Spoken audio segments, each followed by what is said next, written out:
Service has issued tornado watch number 357, effective until 11 p.m.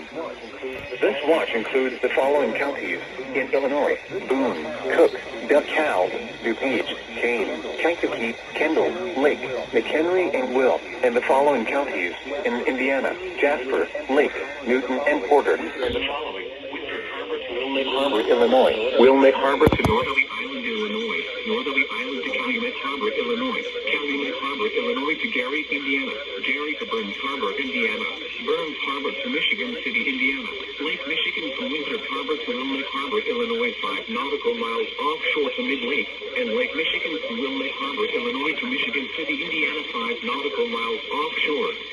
to Mid-Lake.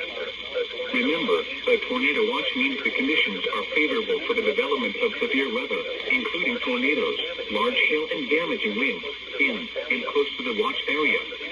While severe weather may not be imminent, persons should remain alert for rapidly changing weather conditions and listen for later statements and possible warnings. Stay tuned to NOAA weather radio, commercial radio and television outlets, or internet